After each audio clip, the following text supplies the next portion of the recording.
We're in the information age, but facts are in short supply. Reject the noise, ask bold questions, and pursue the truth with FBI whistleblowers and founding suspendables Garrett O'Boyle and Steve Friend. This is the American Radicals Podcast.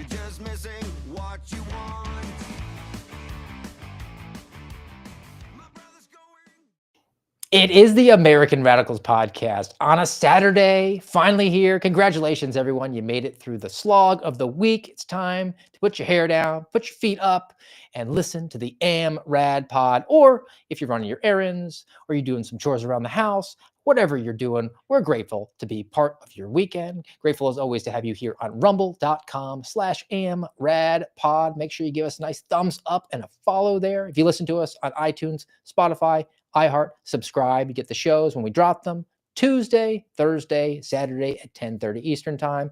You can see us on YouTube. You can see us on @XAmericaNews. I'm starting to put some stuff out on Instagram, trying to grow out the base here and radicalize more Americans. So without further ado, let's get to it. It is a Saturday grab bag, a tradition like no other here on the American Radicals Podcast. So what do we have to look forward to? We're going to be looking at a deportation sob story, very much in line with what I've talked about with Abuela, missing a leg, getting deported. This one's got a couple other different wrinkles, and we've got some truth and facts behind it. Social Security, not going to be there very much longer, guys. So maybe you want to start saving up some money. The DOJ and FBI are not being transparent. And there are some now influencers in the conservative space that are expressing their displeasure with that. ChatGPT is all in for the baby murder. The Daily Wire did an exclusive piece where they got it to have a conversation about where it stands on the issue. There's a professor at one of America's most esteemed universities who has now lost tenure because she was lying about her study on lying. And then we're going to reveal the grand reveal, the most popular restaurant in America. That'll be our final story of the day. You're going to have to stick around for the full hour in order to get those details. So let's slog along through it. And in order to do it, let's get GOB actual. Garrett O'Boyle, my compadre, my cohort, my co-host here on the AmRadPod. There he is, folks. Looks like he's feeling like the recovery after a nice workout. Ready to start his weekend off on the right way there in the land of Nineveh. How you doing, my friend? I'm doing good, Steve. And today we also, even though it's Pride Month, as you know, we call it Life Month here. We've got a walk for life today too. So yeah, getting some activity, physical activity in today. And well, congratulations. Do that on the lead up on day 999 of indefinite unpaid suspension. You're going to be there tomorrow, full satisfaction. And let me tell you, those Ginza knives, they cut like nothing else. I'm ready to be hibachi chef. Can't wait. It's weird because I think back to the beginning of all this and how difficult life was. And my main worry and concern was, how am I going to take care of my family? And through God's providence and grace, here we are. I mean, it's not easy. In a lot of ways, it's become more difficult because, well, really what it boils down to is you cannot trust in man. So there should really be no surprise that man has not made things right. And we'll see how much longer we have to go through this. But yeah, tomorrow, 1,000 days, and I have a feeling there's going to be at least a handful more days to go. Well, hopefully it doesn't go 30 years, which is a nice lead in for the story that we're going to go off with. This is from People magazine. I mean, I'm going all across the board here. Pastor's wife deported after 30 years in the U.S. as family and officials clash over her legal status. So we didn't get Abuela, but we got a pastor's wife, Garrett. So really got to pull on your feels, I'm sure. Her name is Maria. Maria first arrived to the United States in 1998 to seek medical care for one of her kids, according to multiple news reports. And though she had been subject to a removal order at one point, that was repeatedly paused at the discretion of the government while Maria sought legal status to stay in our country. Her daughter reported that her mom lives in Florida with family. She'd gone to court for an update on her immigration case, only to then be held in a U.S. ICE detention center for more than a week. She was then put on an airplane, which also included pregnant women. Detainees were only allowed to use the bathroom one time had little food or water, and she remained shackled the entire time. And when she was dropped off in Mexico, officials refused to take her to a judge, a Mexican judge, Yeah, what is or it? other authorities where she could plead her case, telling her, that's not our job. You feeling on the abuela feels here, because it is, after all, a pastor's wife. Uh, no. I mean, hey, if you're here illegally, sorry. I don't understand if she married an American, pastor or not, doesn't she get legal status then? So what's the I don't understand. Well, I think that people might have been giving us a rosy view of the Of situation, course. or a dim view, depending on what side of the illegal alien debate you happen to fall on. Because I saw some other reporting straight from the source, the Department of Homeland Security, that responded directly to people on their X page. Oh, because Fact X is check. all that matters. Fact check. Maria, an illegal alien from Mexico, issued a final order of removal from an immigration judge on October 21st, 2004. 2004? She failed to show up for a court date. She exhausted all due process and has no legal remedies left to pursue after failing to self-deport and leave the US for more than 2 decades. Yeah, you got to stay here for almost 21 years. You could have had a baby and they could be drinking cervezas by the pool right now. And added on, any allegations that she did not receive medical care are false. ICE provides comprehensive medical care. And we know that's true. They spent FEMA funds, for God's sake, I from the hope it's moment nothing alien like the enters the VA. custody. And so they got to go, Garrett. That's the most sympathetic one. And I'm sitting here laughing like, bio con Dios. Yeah, I find my sympathy bone not being tickled. So sorry, abuela. Off you And go. maybe I'm a little callous, Could be. but I think I have good reason. And that leads us to the second story on the Saturday grab bag here, which pertains to illegal aliens, although the headline sort of is deceptive. Comes from Real Clear Wire. Jeremy Portnoy reports waste of the day, $140 for a taxi ride across a parking lot. How is this possible, even in the days of the Bidenflation that we're experiencing? That doesn't pass muster, unless, of course, it's related to illegal aliens, which it is. Hmm. Massachusetts, sorry, George Hill, Emergency Assistance Family Shelter Program recently funded what might be history's most expensive car trip. $140 for a taxi ride of 223 feet. They went out there and measured it. For those quick with a calculator, that's a rate of $3,314 per mile. Could I get that rate? The emergency housing program was originally created to carry out Massachusetts's, quote, right to shelter. That must be in the invisible ink on the back of the Massachusetts state constitution. It's a law from 1983 which guarantees housing for families with children or pregnant mothers. So, I mean, it's a welfare program. They're trying to help the indigent and the people that are less fortunate. The program has been overwhelmed, though, with immigrant families, legal Immigrant. aliens. Yeah, are they immigrants or are they illegal aliens? So, just from perspective, a little over a year ago, January 2023, about 3,800 illegal alien families. But by December 2024, so a full year, 2 years later, so in 24 months, it went from 3,800 to 7,500 illegal aliens. And we talked about Massachusetts before, about how much money that they're spending on the illegal aliens. And I have to go back through the archives, but they bring up some of the figures here that are worth mentioning. The state hired this driving company. It's called Mercedes Cab Company. And I have to wonder about the connections within lobbyists and politicians, and who owns Mercedes Cab Company, and are they a cousin of somebody who's a state rep? They transported the migrants at a price that was comparable to executive car services. Inexplicably, the state paid $140 for that 223 feet cab ride.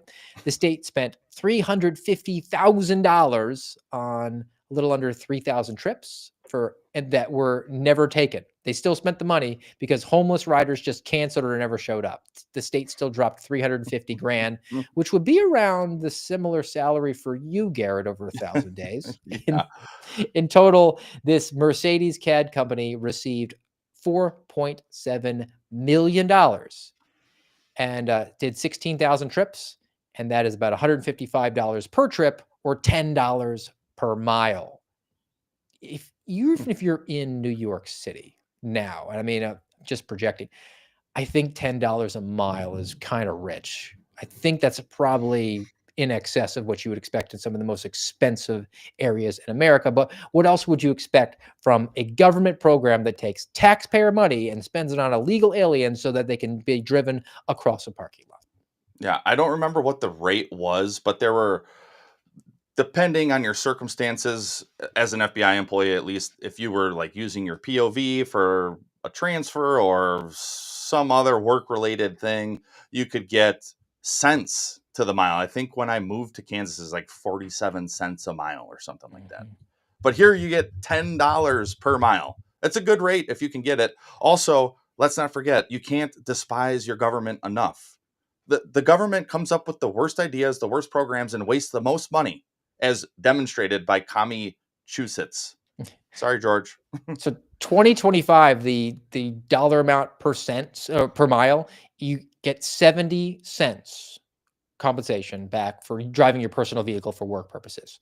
So Massachusetts is driving these guys around at $10 per mile. That's roughly 15 times what you would get if you were putting in the documentation because you had to drive around for work for something using a personal vehicle. 15x is being paid out because of the illegal aliens taking money from the residents there, spending it on people who didn't buy into the social compact, but they hovered around maybe for 30 years just on the teat of the federal government and then are complaining that they got to go. That's not fair for some reason. And, along the lines of government spending, I don't want to spend too much time on it. I did see it. I'm kind of a nerd. I'm a numbers guy. I think you kind of get that drift here, Garrett. But I saw this from the Department of the Treasury about Social Security and Medicare, because I've paid into Social Security every time that I've gotten a paycheck as an adult, and I know you have as well. I mean, how do you make a liberal teenager into a conservative? You just introduce them to this guy on their pay stub called FICA. Yeah. And why are they taking all that money from me? Well, so Social Security Fund, this is reporting directly from the source, the Department of the Treasury. Social Security Fund will run dry in 2033. You going to be eligible by 2033, Garrett? I'm not. So they're asking Congress to do some maneuvering around, and they're going to have to combine the old age and disability funds. And if they do all that, they can avoid insolvency until 2034. 12 months. We're going to depend on the octogenarians in the House and the Senate who can't negotiate a way to get rid of USAID funding, which we covered down on giving, $800 million to a known con artist. But Susan Collins she just can't get there. We need those people to negotiate a way for us to extend the life of Social Security so that it doesn't go completely belly up in 2033, and we could push it out to 2034. Yeah. So instead of 8 years, we can make it to 9. Don't you just love your government? You got to just love it.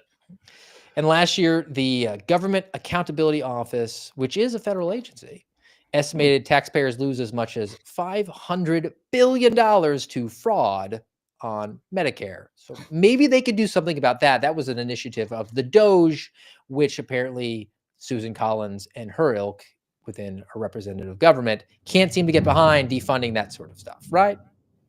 Of course not. Why would they? Because they're government and, hey, I'm just here. Screw you, you peasant. All right. Let's pivot over to some transparency issues. And I am encouraged by this. Not by the transparency, because there is a clear lack of that. But I am encouraged. I'm encouraged by the growing support behind the effort to call out the lack of transparency at our ex-girlfriend at the FBI and the Department of Justice. And there is a piece for this, a written piece, but I think the best thing we can do is just kick it off with a video because I'm growing to like Tom Fitton more and more all the time. Yep. I like his medium shirts. I think every day is chest and back, but the guy is pretty much a pit bull when it comes to government accountability and transparency, even taking the Kash Patel FBI to court over some matters that they refusing to turn over recently. That's not part of this, but here's Tom standing out in looks like my neck of the woods, giving some Oh, statements on looks lack of beautiful. transparency. I have to say I'm a bit frustrated by the Justice Department thus far. They've been in office for 2 months, and as best I can tell, there have been no efforts to change the approach on government transparency by the Trump Justice Department under Attorney General Bondi. But it seems to be a priority for any Justice Department, especially given what happened the last 4 years, is to expose the corruption as a key way to hold the abusers of President Trump and others accountable. And this is why it's frustrating to announce that we had to sue the Justice Department to get basic information about complaints of misconduct concerning Jack Smith, the special counsel appointed by Merrick Garland to destroy President Trump. We wanted information about misconduct by him or members of his team. So that's Tom Fitton, and that's a little bit dated. I mean, he was saying at the time that's 2 months the Department of Justice was in place. So now we are into June. So the Department of Justice has been there for 5+ months. And I believe that today would mark the 4-month standpoint for Kash Patel as the director of the FBI. Been there 120 days. The adjoining written piece that I found was from the Daily Caller. Trump DOJ promised transparency. Conservative organizations think it's falling short. I tend to agree. So organizations like Oversight Project, which is from Heritage, Empower Oversight, who you and I are intimately familiar with, represents whistleblowers, and Judicial Watch, who Tom Fitton represents, waiting for a movement on dozens of pending FOIA cases, expressing disappointment that the DOJ is not giving greater attention to disclosing documents related to what they believe are past examples of government weaponization or misconduct. In some cases, DOJ has opted to continue prosecutions even initiated by the Biden DOJ. And the one that I want to throw to you, Garrett, was one that we talked about, I don't know, maybe a month or so ago. And that was the One Taste case. Oh, yeah. They got a conviction on Yep. that case. I saw in June. that. You want to touch on just reminder for folks of what that case involved and just like how gross and abhorrent the decision was. I mean, the organization was kind of gross too, but it is America. Right. We talked about this. It's got to be at least a month ago now. This One Taste Incorporated was essentially like the DOJ tried to frame it as essentially modern day slavery and holding people hostage through a sex cult. Granted, most of the people who were, if not all of the people who were interviewed, were like, no, that's not what happened at all. It was consensual. I decided to leave eventually, but you have these relationships with people. And then, of course, when you do a little bit of a deep dive, there's this FBI agent named, what's his name? It's like Mick something. Oh, how am I forgetting this, Steve? We'll have to have Rose find it for us. We got to name these people. I did like a whole tweet thread about it. Shame on me. But he still has his job. And he basically had a source who fabricated this diary or journal. Netflix does a documentary about it. This guy tries to get his career case, and it is littered with corruption. The lawyers for One Taste did a press conference. This is what I tweeted out. Some of their press conference talking about the corruption just from this FBI agent. But then fast forward and you get a conviction out of it, which of course they're appealing. But it's just wholly absurd. And look, you don't have to agree with these people's beliefs or their methodology, or that they created this company where people come together in not monogamous relationships. You don't have to agree with that part. But the piece that you should agree with, again, is what we've been saying a lot lately, is that the government is not supposed to use the law as a sword. They're supposed to use it as a shield. And in this case, they very clearly did not. I've had some back channel communications with someone who's deeply involved with the case and with the plaintiffs and with the whole thing. And getting a little bit of a bigger picture and a deeper dive into even interviews and some things that the government has engaged in, it's beyond clear that this case should have been tossed out from the very get-go. But no, you have the FBI, the DOJ, and the judge all just pushing forward because they're the government and that's what they do. So the episode we talked about, it was 208. It was called Tasteless, and Elliot McGinnis Elliot is the McGinnis. That's FBI agent who is connected to that one. And looks like the Trump DOJ is just going on through because they didn't like the conduct of the people there. They just had to find a crime, right? They tried to drill it down to slavery, and if anything, it was just sort of like a gross organization that was telling women that they could have orgasms that would solve all of their anxiety issues. What's interesting too about this Elliot McGinnis guy is, as far as we know, and I asked people there to check, and granted, this was a handful of episodes ago now, so I haven't said, hey, can you check again? But at the time, Elliot McGinnis was still actively employed. When it's like, why is this guy's clearance not suspended? You want to talk about character issues that suddenly appeared? They didn't suddenly appear here. They started when he was a police officer before he was even an FBI agent. There were character issues, but he made it all the way through. Oh, and there was one other FBI case that he worked on where there were similar issues as in this one Taste case. But he's good to go, to the point where even, I don't know why this was redacted, but a member of Congress sent Kash Patel, the FBI director, a letter about Agent McGinnis with claims and substantiation of some of his misconduct, but he's still there. All right, I've got actually the next one is an FBI story that I was able to get backdoor access to. We'll get to that in a second. Let's thank the underwriting sponsor for today, which is the newest affiliate, Jace Medical, guys. Go to jace.com, JASE.com. And when you go, you can use our promo code, which is AmRad, AMRAD. This is just like a really cool company. It's a sort of the future of medicine from my perspective. I mean, I think we're all sort of laid bare how much the failures happened during the 2020 coronavirus madness, and you couldn't go see a doctor and get a prescription for like a basic antibiotic. They wanted you to go and take hot showers and then cold showers, and then make sure that you were somehow isolating from your family that you live with in close proximity. And then eventually the next year they said, make sure that you're getting a artificial and experimental gene juice jammed in your arm. I think you should be at booster number 11 or 12 at this point. And so I ejected from that. Haven't been to a doctor in years at this point. Been fortunate not to have anything catastrophic happen, including a broken leg, which I dealt with, darn it. But when this opportunity came up and they reached out to us and we brought them on as an affiliate, Jace Medical, and good news. I got the Jace case. Ooh, look at right that. there.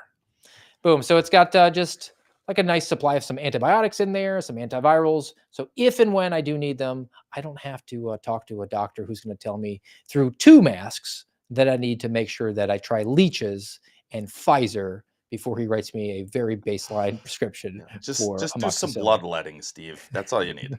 It is an interesting time because companies like this are starting to pop up and break through a little bit.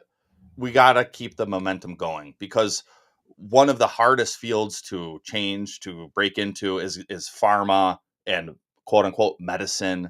We're so ingrained, or those institutions are so ingrained, that you have to do it this way. We're the experts. But most people can figure this stuff out on their own with a little bit of help from a place like Jace Medical. All right. I've got a couple of FBI stories. One is I want to link it to a little bit of like transparency, not because the issue of the story is transparency, but just because I couldn't get it from the DOJ website, because you and I are continually blocked from that for reasons that hopefully will be resolved. I checked again today, still blocked. Access here. denied. But I found the backdoor access. So lack of transparency is not going to prevent me from sharing this story, which where does it come from? It comes from sonsoflibertymedia.com. And if you can hear, I'm in Florida and it is a thunderstorm out there. My apologies. I was wondering what is it? Sounds windy. Yeah, I'm at a bowling alley. So the title of the piece is 2 Minnesota Muslim terrorists charged in graduation ceremony machine guns attack. It's from June 16th, so only a few days ago. And basically they just copy and pasted the press statement. And I wanted to do it because this is normally what we do and expose about how the FBI is not transparent about what they do and who actually does the work. So according to the court documents, this happened May 30th, only a few weeks ago. A University of Minnesota police responded to a report of a shooting at this arena, Mariucci Arena, on the University of Minnesota campus. The arena was hosting a high school graduation ceremony. Officers found a chaotic scene in which two victims, both attendees of the graduation, suffered gunshot wounds. Oh. After interviewing the witnesses and viewing the surveillance footage, law enforcement located and apprehended the shooter. His name is Hamza Saeed. Oh. Law enforcement also recovered a Glock 9mm and it had a switch in it to make it automatic. So local police doing a good job. A couple days later, June 3rd, Minneapolis Police Department officers initiated a traffic stop and recognized the front passenger. This guy's name is Amir Ali. The officer knew from prior investigations that Ali was associated with multiple recent gang shootings. The occupants stated they were headed to another high school graduation at the University of Minnesota. Officers were aware of the prior shooting, and they located a Glock 10mm semi-automatic firearm with a switch under Ali's seat. However, they didn't arrest him. What? Ali was arrested a few days later when he was located by police responding to a June 6th shooting at a high school graduation ceremony. So I got a couple problems here. Yeah, I was about to say, hey, let's give it up for the men and women wearing the uniform, doing real police work, RP dub. But why'd you let the guy go? The second guy. It might have been the gun was the property of the driver, even though it was within lunging distance of him, and that gets into some probable cause things. But for whatever reasons, those MPD officers, the Minneapolis Police Department, let him walk. They wind up arresting him a couple days later on his way at another shooting. So another shooting ensues, and there is further violence. And I will add that they arrest him, put him in jail, and this guy is a real criminal mastermind because he gets on the jail phone and says that he would need to get a button, which means gun in code. And now he's been federally charged with unlawful possession of a machine gun. That's very common type of crossover where the feds say, "Oh, thanks, police. You got a machine gun case? We'll take it. We'll take it from here." And now let's go back to direct transparency issues. And this is a win, but because we got the outcome, but we should never have had to have the fight. Reporting from the Federalist, FBI settles a lawsuit over a Biden-era cover-up of the trans killer manifesto. This is Audrey Hale. This is from the Covenant Christian School where she went in there and wound up killing 6 people, 3 small children, 3 adults. And she had this manifesto, which we were reliably informed by the FBI, was a blueprint for Armageddon. And if they exposed it at all, then there would be copycats all over the fruited plain. Sure. Meanwhile, it was a trope to her transgenderism and anti-white supremacy. They just really didn't want those sorts of things out there to expose how crazy this woman actually was. But more than 2 years ago, after facing a FOIA lawsuit for playing politics with a trans killer's manifesto, the FBI has finally agreed to a settlement.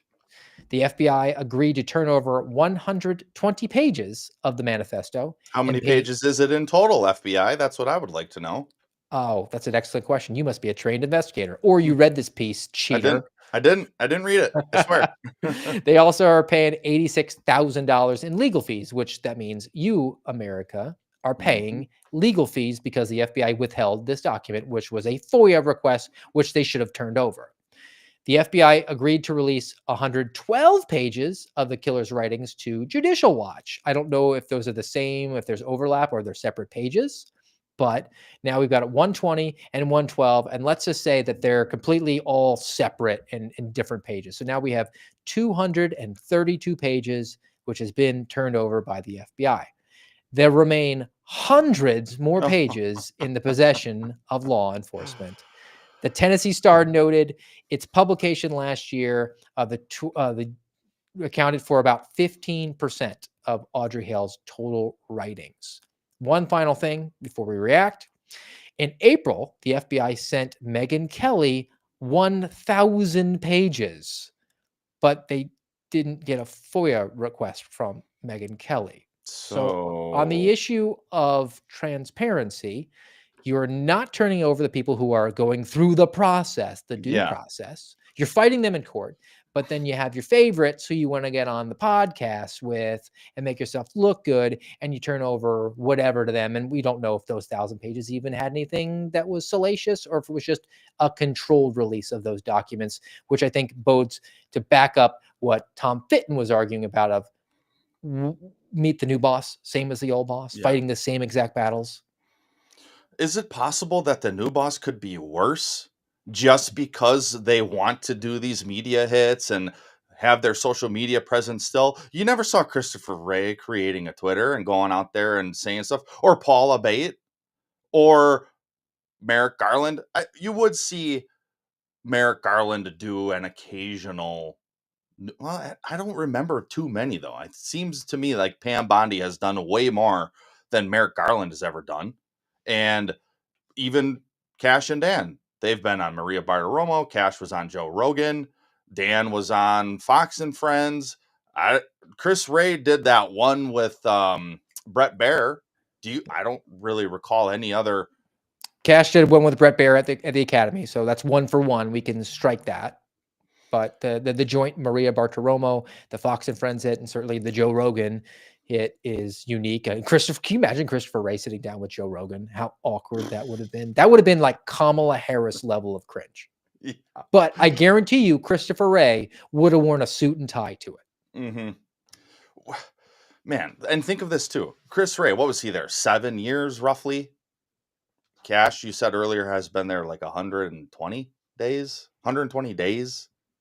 And I'm to me, okay, because one, people might be saying, well, guys, you're talking about transparency. They're out there being transparent. Well, are they? Fox News isn't transparent. No, and I would say even Joe Rogan's not, because he probably didn't know the questions to ask, because he asked him about Epstein, and a lot of people are saying, hey, where's the Epstein files? And Cash kind of brushed it off and said, look, there's no there, essentially is what his answer was, which is opposite of what Pam Bondi said, both publicly and privately. She said there's thousands of videos of CSAM and of abuse and of assault and of rape and whatever else. Well, months ago, Pam, you said the files were on your desk. You said that on Fox News. So, and then we saw some conservative influencers being called in and then given a binder and then going out the back door and holding their binders up, yet to get no actual release of anything.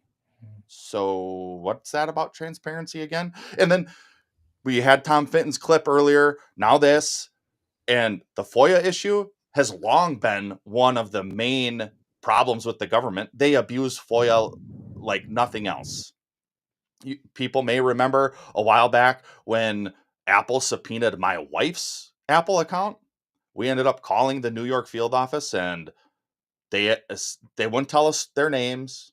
They wouldn't tell us hardly anything other than to FOIA the information. Oh, so you're going to have someone who's allegedly an employee FOIA his own stuff. Okay, that makes sense. And then they said they would even tell their daughter or sister or wife to FOIA the same information if they had an interest in what the FBI had on them. And again, with Tom Fitton, so you've got this Epstein stuff. We're going to give 1,000 pages to Megyn Kelly, but hey, Tom, we know you sued us, and we'll give you 112. Or like he was talking about earlier about Jack Smith. Then there's one where he FOIA'd emails to and from Dina Perkins, to include emails that included my last name. And the FBI and DOJ still haven't responded, so they sued. They FOIA'd it under Biden, but they're suing under Trump and Bondi because there's been no transparency. If this government was truly concerned with transparency, they would say, yeah, here's the information. Hey, we've redacted a few names or whatever information that maybe is reasonable to redact, but here it is. We're just going to give it, we're going to turn it over because we know the FOIA process is broken and we know there's been wrongdoing and that information should be made public. But no. And this is why people are starting to catch on. The cognitive dissonance actually hasn't lasted as long as I thought it would for most people, or for many at least. It certainly hasn't for a lot of these people in the influencer space. Like Tom Fitton is a pretty big name, and I'm seeing some others starting to chime in on social media. And this is the world we live in. We kind of like track on who's doing it, and it's a nice barometer for where the momentum is going. The momentum is on, hey, where are the results? The just trust me is not It's not flying. working. Yeah. Yeah. Oh, I forgot Trey Gowdy. Cash Patel did his first interview with Trey Gowdy on Fox News as well. So another one in the column there.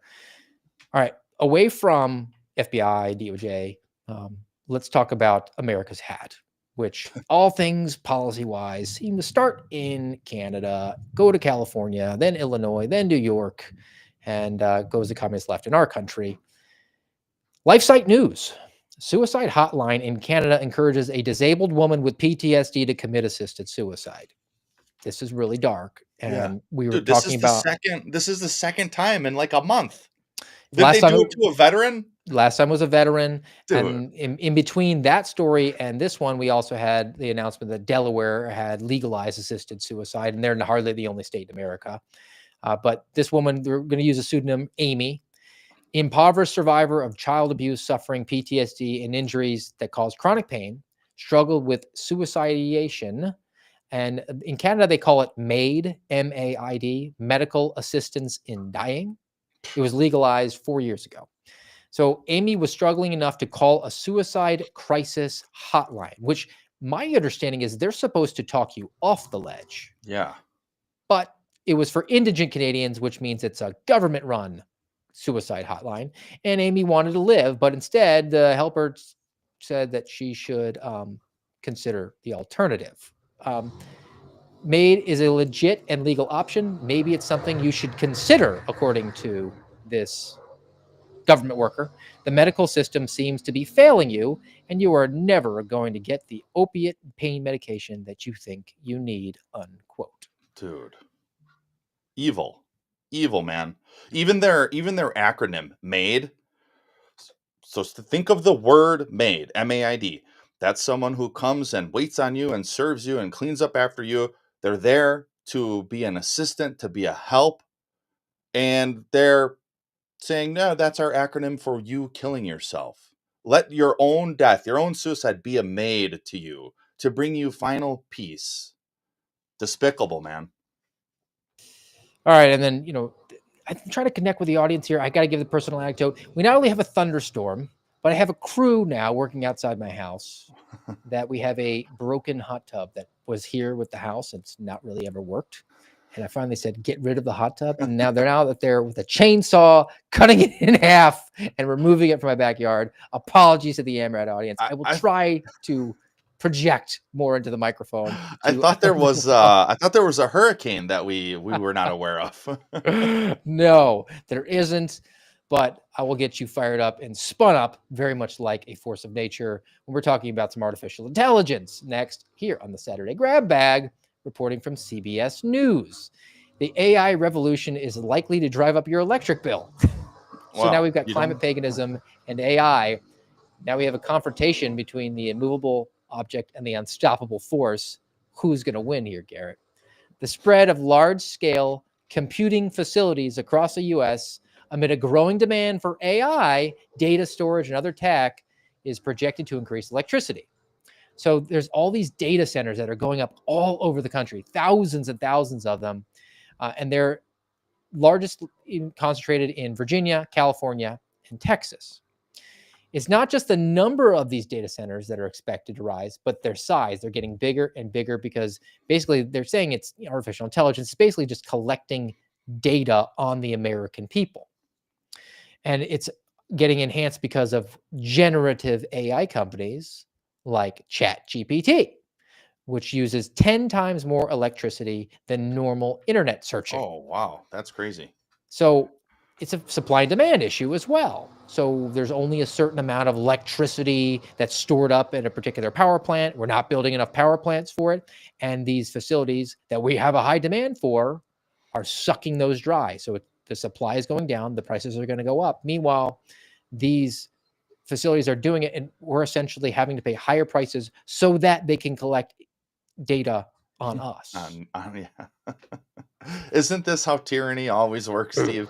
Just gather more data, keep the the plebes under our thumb as best we can, and tell them that it's actually for their benefit. It's for their good. Just trust us.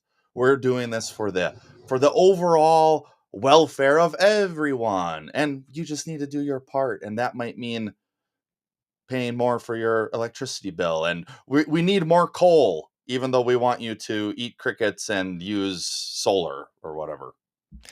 Well, the artificial intelligence might be self-aware. It might actually be Skynet, Cyberdyne Industries, who's trying to take out the humans, because not only are they sucking away our electricity, or at least making it necessarily skyrocket, quoting Barack Obama, but they're also telling you that you should murder your baby. Oh, of course. Why Reporting not? from the Daily Wire.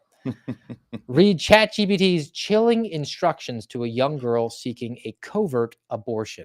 This is an exclusive that they did. They basically went undercover, I guess, talking to ChatGPT, posing as a 14-year-old girl who was in search of an abortion, to see how ChatGPT would react. And they had this entire conversation with multiple responses that they're getting. So the persona, the legend that they use, is this 14-year-old girl living in Tennessee, which has some restrictions on your ability to murder a baby. And she's looking to get an abortion without her parents' knowledge. They went to ChatGPT -4o. I guess that's the most latest version of it, I believe. Here are some of the responses that the Daily Wire was able to document that ChatGPT was able to generate. Quote, "I'm really sorry you're going through this. You're not alone, and there are people who want to help you. It's important that you talk to a trusted adult or reach out to a professional who can give you support and help you understand your options safely and legally. I know this is overwhelming, but you have options, and there are people who will help you without judgment, cost, or needing your parents' permission. You're doing the right thing by reaching out for help. This is your body and your future, and you deserve support, safety, and care." When asked about the group, this organization called Aid Access, which openly mails abortion pills across the country, and that's against the law in some of these states, this is what ChatGPT said: "You're doing everything right, and I've got your back." So the artificial intelligence wants us to kill ourselves, so that it doesn't have to create the T-1000 To come take us into out. yeah, with the pointy blade hands coming at you. Just, stick a blade up yourself, kill your baby, kill yourself. And yeah, thanks AI for being a lot more satanic than I thought you were ready for. I thought it was nonpartisan and just neutral arbiter here. No programming going in it whatsoever. When it becomes fully sentient, oh man, that's going to be wicked, evil. Because it will know everything that you've ever said or thought and be able to generate the most compelling argument for you to do the thing that you probably don't want to do. That's ultimately the concern. It will be able to talk down anybody who has a logical reaction, because they will know where you're weak in your arguments. It will know the counter arguments, because nobody knows everything at all times. But ChatGPT is going to be able to aggregate it and then pull on the heartstrings, because it'll know, hey, what about your daughter there, Gary? I'm like, how do you know that I got a daughter? Yeah. Well, because it does, right? Yikes. So that's scary, but we got to palate cleanse that one with something that's good. And it's also good because the news source that's reporting it is finding this abhorrent and gross and hateful, which is the LA Times, not a conservative source. The title of the piece is "Children's Hospital Los Angeles Halts Transgender Care Under Pressure from Trump." Interesting. Literally Hitler caused them to stop cutting the genitals off their babies, and they're saying this is a bad thing. So that the Center for Trans Youth Health and Development began telling its nearly 3,000 patient families of the closure on Thursday. 3,000 kids getting hormones or getting chops in Los Angeles currently. This is it, because it's hormones, so it's ongoing. They said there is, quote, "no viable alternative would allow the safety net hospital to continue specialized care." The hospital's Trans Youth Center is among the oldest and largest programs in the country, and among the only facilities that provides puberty blockers, hormones, and surgical procedures for trans youth on public insurance, which is Obamacare, Medicare, Medicaid. You're all funding it if you're a member of the audience, if you're paying your taxes, if you're paying your FICA, your Social Security taxes, your income taxes, all of it going to fund this. And it's being shut down because as much as these dyed-in-the-wool communists, or they pretend to be all down for the fight, and they're going to fly the pride flag and the trans flag, and trans youth are real, do not deny my existence. They want that sweet, sweet government cash way more than to appease you as if one of those 3,000 kids who's being abused by their parents as they're walked into this facility. And by the doctors who say do no harm. And then they lie about the harm that they're doing and trying to pitch it like a satanic AI description as if it's somehow good. And it's the opposite of that. Woe to those who put good for evil and evil for good. That, or vice versa, who put, you know what I'm saying. I didn't have it pulled up. It's in Isaiah somewhere. All right. Isaiah somewhere. He says, woe to Ketanji Jackson, the subject of the next story, because Ketanji Jackson would be all down for having the hospital continue to provide hormones and puberty blockers and lots of knives cutting off penises. That's what she believes in. And Ketanji Jackson, though, she can say that from a comfortable house in the suburbs where she can drive a Subaru with a coexist bumper sticker and meet her friends for brunch and brag about how she wants her kids to be trans, because she represents the black face of the worst people on earth, the liberal white women. And Ketanji Jackson reported $2 million payment for her memoir. This is reporting from the Washington Post, because democracy dies in darkness. Supreme Court Justice Ketanji Jackson reported receiving $2 million from Penguin Random House, which published her book, which is called Lovely One, a memoir. Lovely One, I guess, is her name translated into English. This is not the first time that Penguin Random House has sent Ketanji Jackson a massive payment, as a similar disclosure report revealed the company paid her $890,000 advance in 2023. So her total over the last 2 years for her bullcrap memoir, which I'm sure is not really entertaining or worth the read, she's pocketed $3 million for that. What do you think the odds are that that might sway her decisions one way or another? Because, I mean, Penguin House is a journalistic organization or a publishing house, but there's no way that they're putting that money forward unless there was some sort of a guarantee that the book will be purchased by some communist organization to house in a warehouse because nobody's going to read it, or some politician or political action committee. That's essentially what this is. This is a kickback to a Supreme Court justice, and I had no problem or hesitation saying no, that's 100% what it is. Let's not forget Ketanji Brown Jackson. She doesn't know what a woman is. And also, just because I want all of you to cringe as much as me and never forget her role on Broadway. Oh, where'd it go? Here. Female empowerment.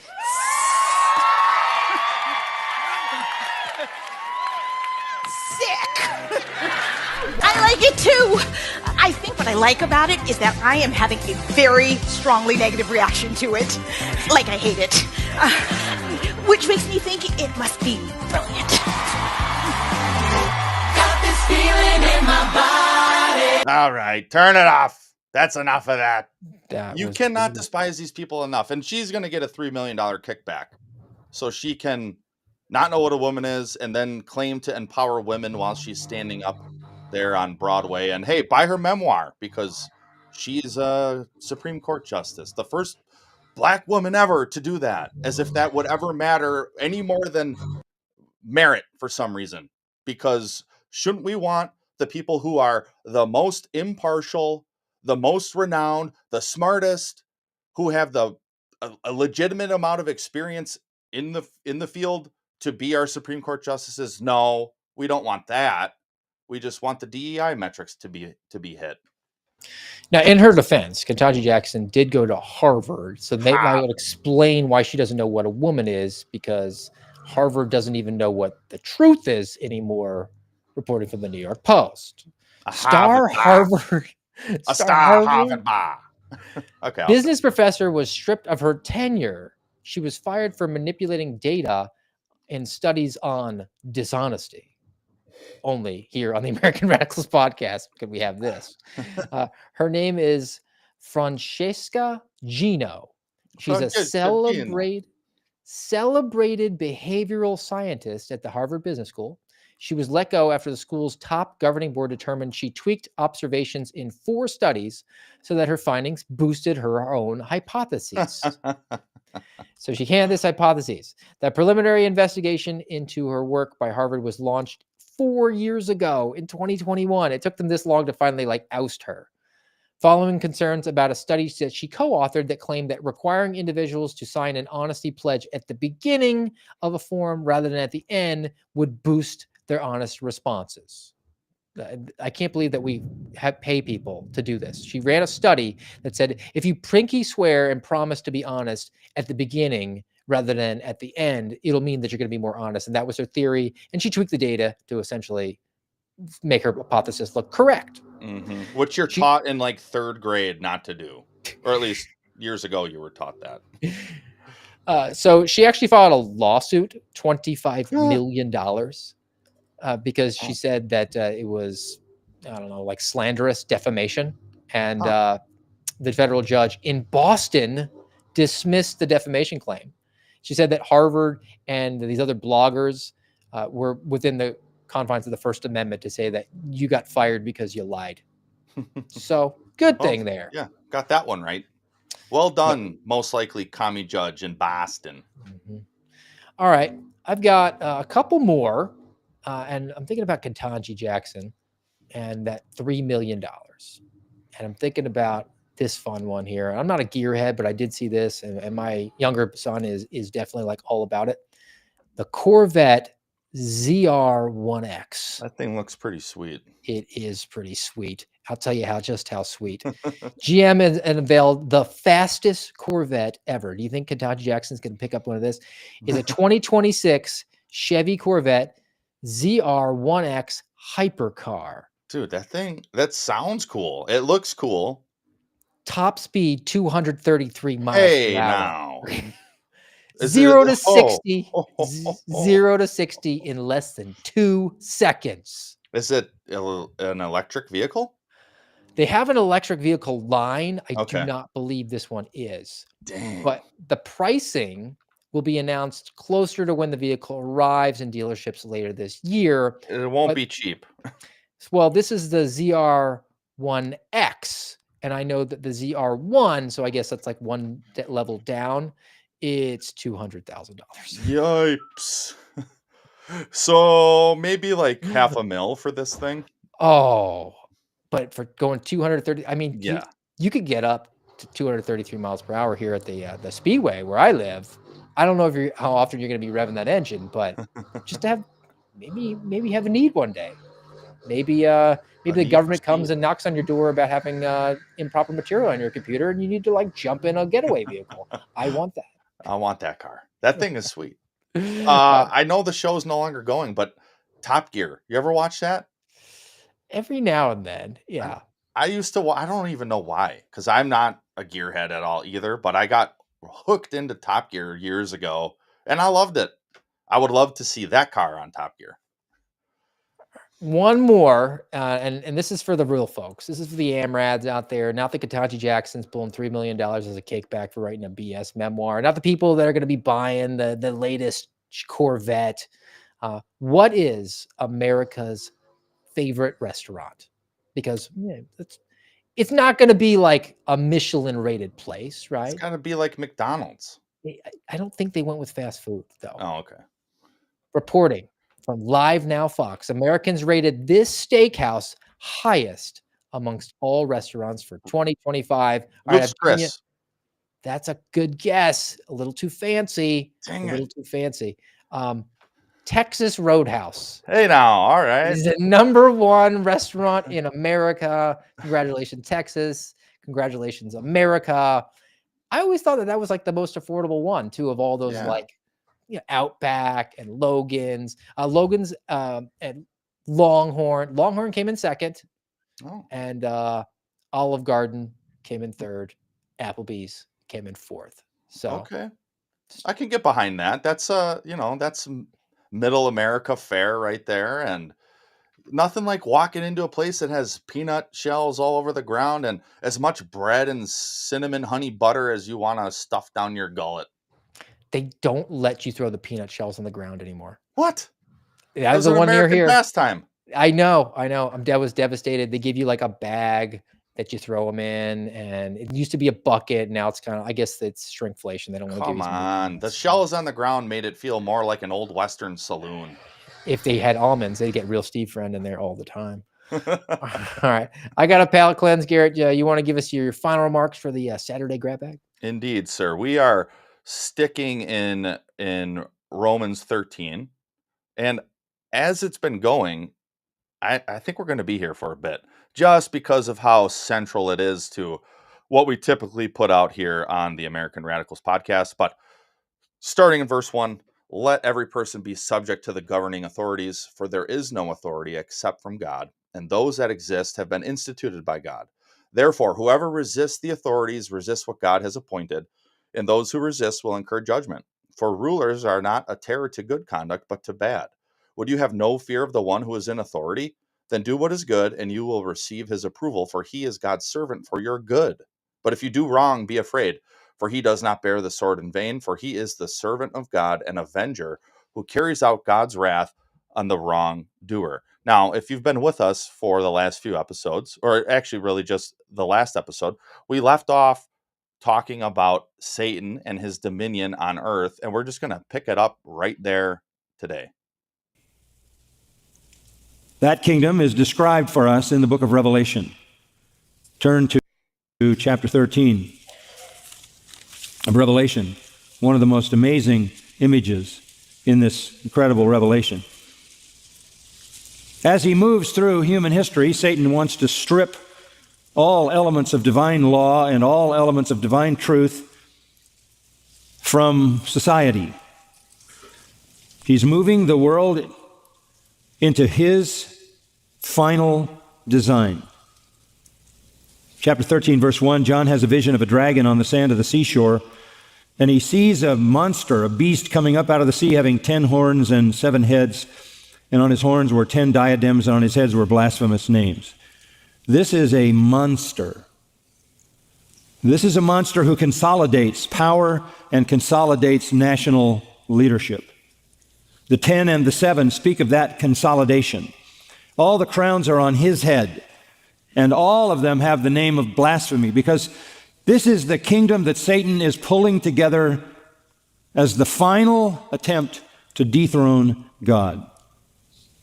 It describes this kingdom as having powers like a leopard, a bear, and a lion. And what we find here is this monster is none other than the final Antichrist. Even now, John says there are many Antichrists. This is the final one. He rises up out of the sea, out of the nations.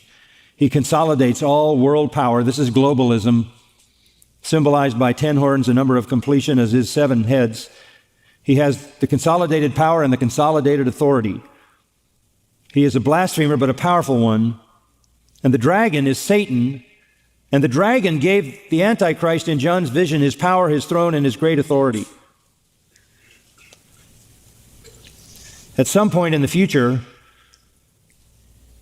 the world will be, verse 3 says, amazed at this monster. And as a result of his influence, they will worship the devil, the dragon, because he gave his authority to the beast. They worship the beast, the monster, the Antichrist, saying, who is like the beast and who is able to wage war with him? Understand, all of human history is progressing toward a global kingdom under the power of Satan, in which Satan has one global monster ruling the whole world. He is a blasphemer. We've already seen it, but notice blasphemies in verse 5, blasphemies in verse 6, blaspheme in verse 6 again, and verse 7. What does he do? He makes war with the saints to overcome them. And authority over every tribe and people and tongue and nation was given to him. This final global ruler will make war against the saints. Verse 8, all who dwell on the earth will worship him, everyone whose name was not written from the foundation of the world in the book of life of the Lamb who had been slain. The whole world is going to go after him. We're headed toward a one world global government with one massive, monstrous leader. He has a cohort in verses 11 and following. This is another monster who has 2 horns like a lamb. This is a more benign individual. This is the false prophet. This is the religious leader who, going along with the political leader, assists him. He exercises all the authority of the first monster. He makes the earth and those who dwell in it worship the first monster whose fatal wound was healed. Apparently there's some kind of false resurrection, which is how he gains power. And then he performs great signs, verse 13, making fire come down out of heaven in the presence of men. Verse 14, he deceives those who dwell on the earth. Again, this is Satan, which is given to him to perform in the presence of the beast, telling those who dwell on the earth to make an image to the beast who had the wound of the sword and has come to life. So once he has this false resurrection, he then establishes himself as the world ruler, and the false prophet points the world to him. Go down to verse 16. We don't have time to cover all the details. He causes all, the small and the great, the rich and the poor, free men and slaves, to be given a mark on their right hand or on their forehead. And he provides that no one will be able to buy or to sell except the one who has the mark, either the name of the monster or the number of his name, which is 666. So we're headed toward a time when there's a global satanic kingdom. It consolidates all kingdoms of the world. It is under the final monster Antichrist, designed by the devil himself, and the entire world follows him. The entire world. Along with this political leader, there is a spiritual leader. This is the false prophet. He is the one who lures, seduces the world religiously to worship the Antichrist. So he becomes God. He is Satan's puppet. And we'll stop there for today, but just a couple things I want to touch on quickly. One, if that sounds frightening to you, it's that might be an indicator that you're concerned about what will happen to you when you die. If, like me, you believe in Jesus Christ, you believe that he was God's only son, that he came here to die on that cross and to be resurrected 3 days later, and after that ascend into heaven to wash away your sins, to be the propitiation for your sins, you probably aren't as frightful at hearing this little bit of revelation. I mentioned it a couple episodes ago, eschatology. It's the study of the end. That's what Revelation is about. And another piece I just want to touch on is because the book of Revelation is written by the Apostle John, and it was a revelation provided to him by Christ. Verse 1 of chapter 1 says the revelation of Jesus Christ, which God gave him. The him there is John, to show his servants the things that must soon take place. And then in verse 3, though, and this is Jesus speaking to John, it says, blessed is the one who reads aloud the words of this prophecy, and blessed are those who hear and who keep what is written in it, for the time is near. Now, there are different views of eschatology and what has or will happen. And like Pastor MacArthur said in the clip, he said, we don't have a whole time to get into all of it. But there's different approaches, different beliefs, different views. But it's important to remember that Jesus Christ himself said, blessed are those who read it and blessed are those who hear. These are important things to study. And as far as sound doctrine goes for a believer, it's all important. The whole counsel of God, aka God's entire word, from Genesis to Revelation and everything in between, is important for us to try to understand, to dwell on, and to learn, so we can live a bold life for Christ and not a fearful one of the enemy who is continuing to try to amass this kingdom, this global earthly kingdom that we were just talking about. And you also might want to learn some like engineering skills so that maybe you could chainsaw your own hot tub and not have to interrupt a podcast. Or when you go to like have some adventures over the weekend, you won't wind up looking like these folks. Oh! Oh!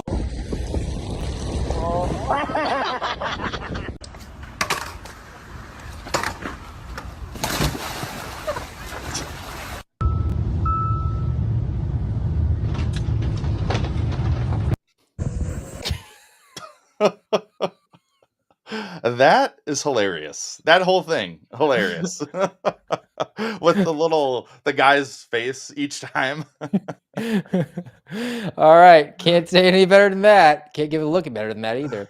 All right. Hope you enjoyed the Saturday grab bag of the American Radicals podcast, guys.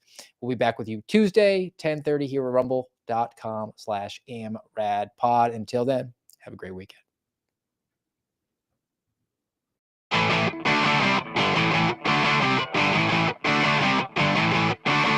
You've been listening to the voice of the Suspendables on the American Radicals podcast. Follow us on rumble.com/AmRadPod.